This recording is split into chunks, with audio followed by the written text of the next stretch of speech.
By the last week of April 1945, a German family sitting in a cellar could hear two things at the same time. Out through the wall, artillery. Close enough that you could tell the difference between outgoing and incoming, and everybody had learned to tell. And out of the radio in the corner, a voice explaining that the situation was firm, that the counterattack was coming, that the Führer was in Berlin directing the defense, and that the enemy would break on the walls of the capital. One of those two sounds was lying to you. You knew it was lying. Everyone knew by then. And you listened to it anyway, every single night, because it was the only voice left that knew anything at all. On the 1st of May, that voice told you to stand by for a grave and important announcement, and then it made you wait 4 hours. Understand what German radio had been for 12 years, because it explains why people kept listening to something they no longer believed. It was not a news service. It was the nervous system of the state. There was a cheap state-subsidized receiver in millions of German homes, built deliberately to be affordable, and deliberately with poor long-range reception, so that the set in your kitchen could hear Berlin clearly and struggled to hear anything else. Listening to foreign broadcasts was a criminal offense. People did it anyway, under blankets, with the volume so low they had to put an ear against the speaker grill, and people were executed for it. So by 1945, the radio in a German home was two things at once.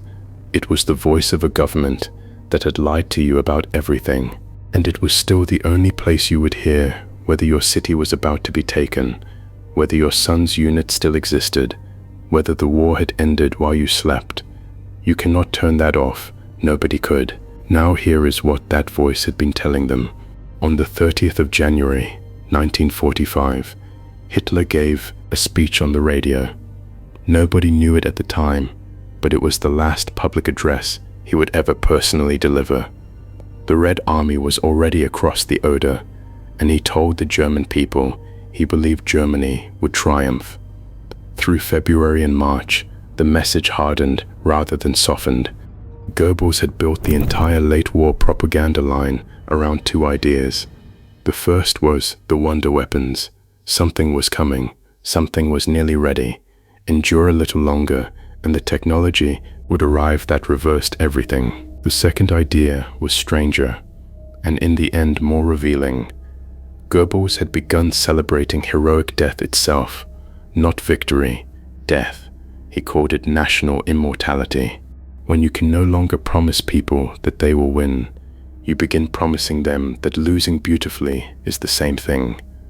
And then, on the 12th of April, something happened that appeared to prove all of it. Franklin Roosevelt died. Goebbels was told late at night.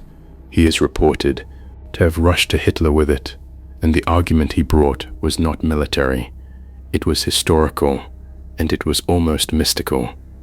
In 1762, Frederick the Great of Prussia was losing the 7 Years' War, surrounded, outnumbered, finished. And then the Russian Empress Elizabeth died. Her successor pulled Russia out of the coalition, and Prussia survived. Germans learned it in school as the miracle of the House of Brandenburg. Goebbels had, some months earlier, commissioned an astrological study. It had predicted difficulty in the early part of April and relief later in the month. Roosevelt died on the 12th of April, later in the month, so the line went out. History was repeating. The enemy coalition would fracture. The Americans would turn and fight beside Germany against the real enemy, Bolshevism. Deliverance had arrived, on schedule, exactly as foretold.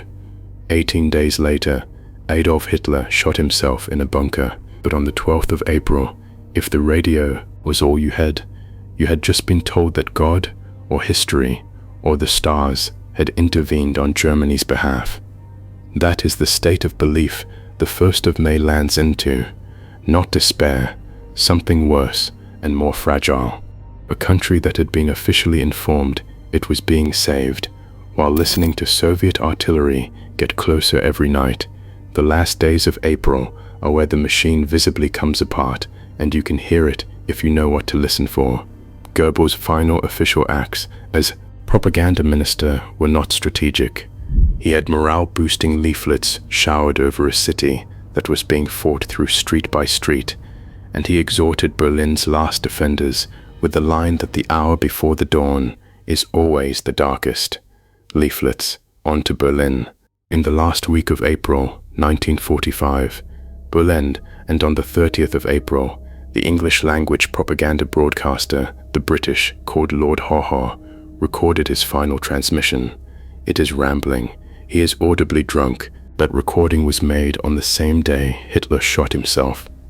The propaganda apparatus of the Third Reich ended with a drunk man at a microphone reading to an audience that had spent 5 years listening to him, mainly to laugh at him.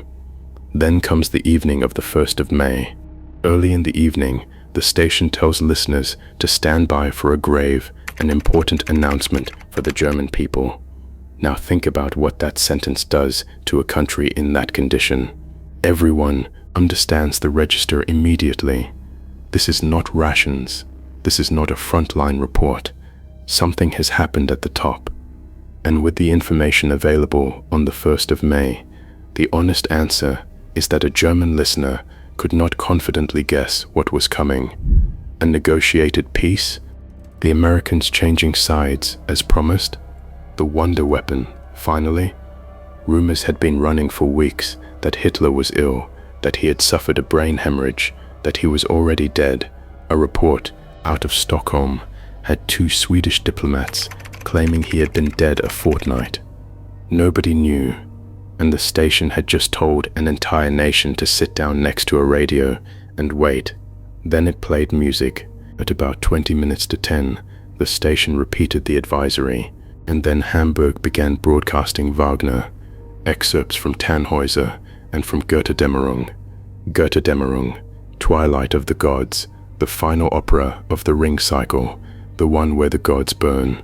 Then the Adagio from Anton Bruckner's 7th Symphony, a piece Bruckner wrote in anticipation of Wagner's death, a funeral movement, and one German radio reserved for occasions of exactly this kind.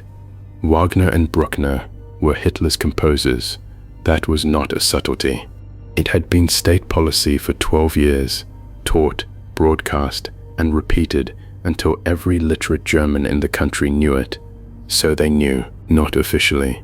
Nobody had said anything, but a nation sat in the dark for the better part of an hour, listening to funeral music for a man whose death had not been announced, working out what was coming, with nothing to look at and nothing to do.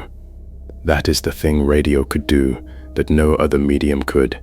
It arrives in your house without an image. It fills a room, and it can tell you something without ever saying it. Then the music stopped. A drum roll sounded. Shortly after 10:30, the announcer read the statement, as transcribed by the Associated Press. At the Führer's headquarters, it is reported that our Führer, Adolf Hitler, has fallen this afternoon in his command post at the Reich Chancellery, fighting up to his last breath against Bolshevism. 28 words, and 2 of them are lies. Has fallen. In German, gefallen. That is the specific word for a soldier killed in action. It is the word carved on war memorials. It means killed facing the enemy. Adolf Hitler shot himself, underground, in a bunker beneath the Reich Chancellery garden, with the Red Army a few streets away. He had married Eva Braun the day before, and she died beside him. This afternoon, the broadcast went out on the 1st of May. Hitler had shot himself at around 3:30 in the afternoon of the 30th of April, the previous day. More than 30 hours had passed between the death and the announcement, and during those 30 hours, the men around him were not fighting. They were drafting. They wrote a sentence that moved his death forward by a day, moved it out of a bunker and into a command post, and moved it from suicide into combat. Both lies were necessary, and both were deliberate. The regime's entire claim rested on a leader who would never abandon the German people. A suicide in a bunker was not a detail, it was a refutation. If the announcement had said what actually happened, the belief that held the last of it together would have collapsed in the time it took to say the sentence. So the last coherent act of the German state was to lie about how its leader died. And then, immediately, came the part that genuinely shocked people. The announcer said Hitler had appointed Grand Admiral Karl Dönitz as his successor. Dönitz, not Göring, who had been the designated heir for years and whom everyone expected. Not Himmler, who commanded the SS, the Gestapo, and the Volkssturm, and who most Germans assumed would simply take the country. A naval officer, the commander of the submarine fleet, a man with no political base at all. To a listener, that single name carried an enormous amount of information. It meant something had happened inside the leadership that nobody outside it understood. Dönitz then spoke. He called on the German people to mourn a Führer who, he said, had died the death of a hero in the capital of the Reich, and he said his own task now was to save the German people from destruction by Bolshevism. Listen to what that is actually proposing. It is not a call to keep fighting the war. It is a call to keep fighting one half of it, hold the East, and come to terms in the West. The miracle of the House of Brandenburg, one last time, at 10:30 at night, over a radio, to a country that no longer had an army capable of doing it. While Germany sat listening to Bruckner, this is what was happening under the Reich Chancellery. Joseph Goebbels had become Chancellor of Germany. It was the position Hitler's will assigned him, and he performed exactly one official act in it. He dictated a letter to the Soviet commander in Berlin, informing him of Hitler's death and requesting a ceasefire. The Soviets refused. That same day, Goebbels and his wife Magda killed their 6 children and then themselves. The man who had spent 12 years deciding what came out of every radio in Germany died a few hours after the last broadcast he ever shaped, in the building the announcement had just described as a command post. None of that was on the air. Outside Germany, almost nobody believed the broadcast. Moscow radio called it a fascist trick. American officials were reported to be unconvinced and were pointedly not celebrating. The fear in Washington was that the timing of Dönitz's appointment meant Hitler was alive and being covered for while he went underground. Churchill, asked in the Commons about the war, declined to say anything beyond that the situation was definitely more satisfactory than it had been 5 years earlier. The caution was rational. Nobody had a body. All anyone had was a claim from the enemy's own transmitter that conveniently turned its leader into a battlefield martyr. The BBC was less careful. Its first commentary on the death of Adolf Hitler opened with a line from the last scene of Richard III. "The day is ours. The bloody dog is dead, and the truth took 7 weeks." It was not until the 20th of June that the first real account surfaced publicly. One of Hitler's bodyguards, who had reached the British side of Berlin, describing the partly burned bodies of Hitler and Eva Braun lying side by side in the Chancellery garden near the bunker entrance. 7 weeks. In the age of radio, when one sentence could be inside every house in Europe within a second, the actual facts of the most consequential death of the 20th century traveled at the speed of one man walking west, which is the whole thing, really. For 12 years, the German state had understood something about radio that no government had understood before it, that a voice in a room is more intimate than a headline, that it arrives without an image, so you supply your own, that people will keep listening to a source they know is lying if it is the only source there is. And on the 1st of May, 1945, that machine performed its last operation, an hour of funeral music so the country would already know, a drum roll and 28 words, 2 of them false, delivered to a nation in cellars who could hear the artillery through the wall the entire time it was speaking. That's what the Germans heard on the radio the night Hitler died.